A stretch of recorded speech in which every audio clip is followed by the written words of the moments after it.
मेरठ के सौरभ की हत्या करने के बाद उनकी पत्नी मुस्कान और उसका बॉयफ्रेंड साहिल मेरठ जेल में बंद हैं। मुस्कान ने साहिल के साथ मिलकर ही अपने पति सौरभ को मौत के घाट उतार दिया।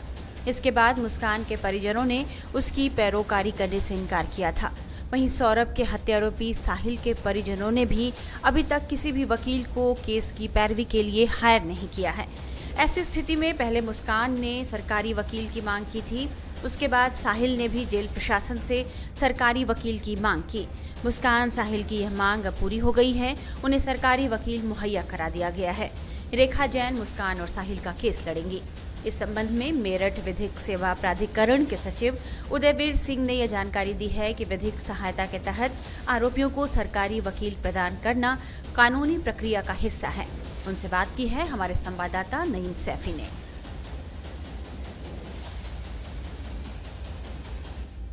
सौरभ हत्याकांड में मेरठ जेल में बंद मुस्कान और साहिल ने मेरठ जिला जेल के वरिष्ठ जेल अधीक्षक से सरकारी वकील की डिमांड की थी और उस डिमांड को मेरठ जेल ने मेरठ कोर्ट के अंदर भेजा। हमारे साथ उस जो मांग थी सरकारी वकील की, जो सेक्रेटरी हैं जिला विधिक सेवा प्राधिकरण के सेक्रेटरी उदयवीर सिंह, इस बातचीत करने के लिए मौजूद है।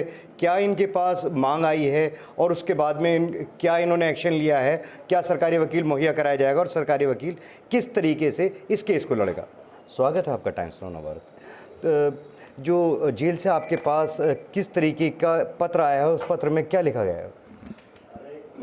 बंदी जो भी कारागार में बंद होते हैं जिनको निःशुल्क विधिक सहायता की आवश्यकता होती है, जिला कारागार के माध्यम से जिला विधिक सेवा प्राधिकरण के कार्यालय में आता और हमारे पास जिन मामलों की आप बात कर रहे हैं, जिन आरोपियों की बात कर रहे हैं, उनका भी प्रार्थना पत्र आया है और उनको क्या कहते हैं निःशुल्क विधिक सहायता प्रदान करने के लिए हमारे मेरठ के एलडीसी सिस्टम की chief legal aid defence counsel Shrimati Rekha Jain ji को नामित किया गया है।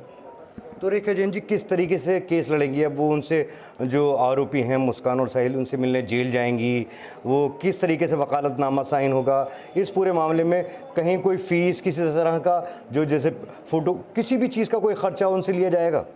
ये विधिक सेवा बिल्कुल निःशुल्क है और उनसे कोई भी फीस चार्ज नहीं होती है, किसी भी बंदी से कोई चार्ज नहीं होती है और जो भी हम फ्री लीगल एड किसी भी व्यक्ति को भी प्रदान करते हैं वो सब निःशुल्क होती है। और ट्रायल कैसे लड़ेंगे, क्या करेंगे, ये एक अधिवक्ता काम है। वो जाएंगे, बंदी से मुलाकात भी करेंगे और उनका जमानत प्रार्थना पत्र है और ट्रायल लड़ना जो भी काम होगा उसके लिए क्या कहते वो निःशुल्क विधिक सहायता उपलब्ध कराएंगे। जिस तरीके से ये केस बहुत ज़्यादा हाईलाइट है, इसके अंदर पूरे देश के अंदर चर्चा का विषय बना हुआ है। इस केस के अंदर ये जैसे सरकारी वकील मुस्कान का और साहिल का एक केस लड़ती हैं, तो उस केस लड़ने के दौरान इनको पता चलता है कि ये दोनों हत्यारे हैं, तो उस कंडीशन के अंदर भी उनको बचाने की कोशिश करेंगी रेखा जी? देखिए, न्याय प्रशासन का सिद्धांत ये है कि किसी भी व्यक्ति को इस कारण से न्याय से वंचित ना हो जाए कि उसके पास विधिक सहायता नहीं थी। ठीक है, न्यायालय का काम है दोनों पक्षों को सुनना और अगर एक व्यक्ति के पास विधिक सहायता नहीं है तो उसकी सुनवाई नहीं हो सकती है। ये प्राकृतिक न्याय का भी सिद्धांत है कि न्यायालय दोनों पक्षों को सुने। तो अगर उसके पास विधिक सहायता नहीं है तो उसको प्राकृतिक न्याय से और न्याय के अपने अधिकार से वंचित हो जाएगा। केवल बात इतनी सी है। जिस तरीके से जो मेरठ पुलिस है सबूत जुटाने में पूरी ताकत लगा रखी है और सबूतों को इस तरीके से मेरठ पुलिस इकट्ठा कर रही है और केस के ऊपर जो जांच की जा रही है कि किसी भी हाल में जो आरोपी साहिल और मुस्कान हैं वो इस आरोप से बच ना पाएँ और उनको जो मैक्सिमम सज़ा है, ज़्यादा से ज़्यादा उनको सज़ा मिले। और वहीं एक सरकार का दूसरा सिस्टम, न्यायिक सिस्टम है, वो उनको बचाने की कोशिश करेगा। दोनों ही सरकारी सिस्टम इसके अंदर कैसे एक दूसरे से समन्वय बिठा पाएंगे? एक तरफ तो पुलिस उनको सज़ा दिलाने की कोशिश कर रही है, दूसरा विधिक सेवा उनको बचाने की कोशिश करेगी। नहीं, विधिक सेवा बचाने की कोशिश करेगी ये नहीं कह सकते, लेकिन हमारा काम है विधिक सहायता देना। पहले भी मैंने आपको बताया कि कोई भी व्यक्ति इसलिए न्याय से वंचित नहीं होना चाहिए कि उसके पास विधिक सहायता नहीं है, अपनी बात नहीं रख पा रहा। तो अपनी बात रखने के लिए विधिक सहायता प्रदान कराना हमारे संविधान में मूलभूत अधिकारों से लेकर डायरेक्टिव प्रिंसिपल्स में 1987 के एक्ट में है। तो इसके अंदर जो आपने बताया रेखा जैन जी को नियुक्त किया गया है, तो रेखा जैन जी अब उनसे जो साहिल और मुस्कान से उनसे कब मिलेंगी, और मिलने के बाद में इस पूरे केस के दौरान जब केस चलता रहेगा तो रेखा जी ही रहेंगी या उनको बदला भी जा सकता है इस दौरान? ये तो भविष्य की बात है। रेखा जैन जब तक इस कार्यालय में है तब तक तो रेखा जैन ही रहेंगी, और हो सकता है कि बंदी अपना भी निजी अधिवक्ता अगर करना चाहे तो निजी अधिवक्ता भी कर लेगा, तब उसके बाद से श्रीमती रेखा जैन जी उस केस को नहीं देखेंगे। अब ये जो रेखा जी हैं ये अकेली ही साहिल का और मुस्कान का दोनों का केस लड़ेंगे या कोई दूसरा वकील भी इसके साथ में नियुक्त किया जाएगा?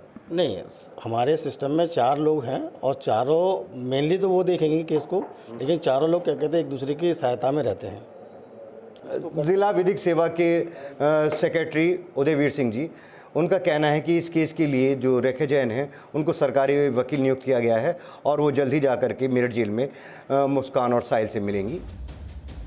अब हम आपको साहिल की नानी का वो बयान सुनाते हैं जिसमें वे सारा दोष मुस्कान पर मढ़ती नजर आ रही हैं। दरअसल साहिल की नानी 26 मार्च को साहिल से मिलने जेल में पहुंची थी और कहा कि यह सब कुछ मुस्कान का किया धरा है।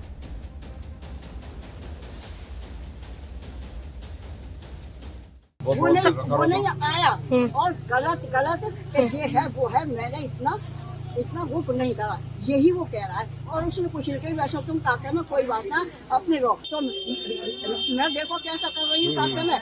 हाँ, और समीर कुछ बता रहे थे अंदर? साहिल ने कुछ बताया? मुझे नहीं बताया। खाना वाना मिल रहा है, कोई दिक्कत तो नहीं हो रही? मुस्कान से मुलाकात हुई आपकी? वो तो अगर नहीं भी होगा ना, वो मुझसे तो यही कहेगा कोई मुझे परेशानी नहीं है, मैं नानी हूँ, मुझे पता है काके में। तो ये अगर कोई परेशानी होगी तो मुझसे नहीं, मुझे नहीं कहेगा, मैं ठीक हूँ। कोई एक आध बात तो बताई होगी उन्होंने? नानी मुस्कान से मिलना चाहा आपने? क्यों? मैंने तो शुरू में ही ना देखी, वो कभी नहीं देखी। पहले से पसंद नहीं रही? नहीं, मैं कभी नहीं देखी ना, मुझे पहचान नहीं सकती कि ये मुस्कान है या ये है। अच्छा, मिली आज आपसे मुस्कान, मिली, मुलाकात हुई ना? अच्छा नानी, वैसे सबसे अलग बात, ये जो केस हुआ है आप इसे कितना गंभीर मानते हैं, कितना गलत केस है? ये है, इससे गलत कुछ हो नहीं सकता, ये कह रही है। पर कैसे क्या करा इसमें मैं कंफ्यूज हूँ।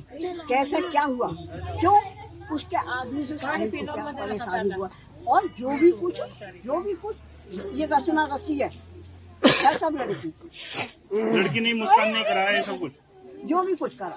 नानी, एक इसमें जो बात हो रही थी कि जो साहिल के जो नाना हैं वो कोई तंत्र क्रिया करते थे, आप तो उनके साथ जुड़े रहे हैं। साहिल के नाना है नहीं, साहिल का कोई मामा नहीं है, 2 मामा के मर गए, साहिल का कोई नहीं है, ये तो उस लड़की का है कोई, वो करते।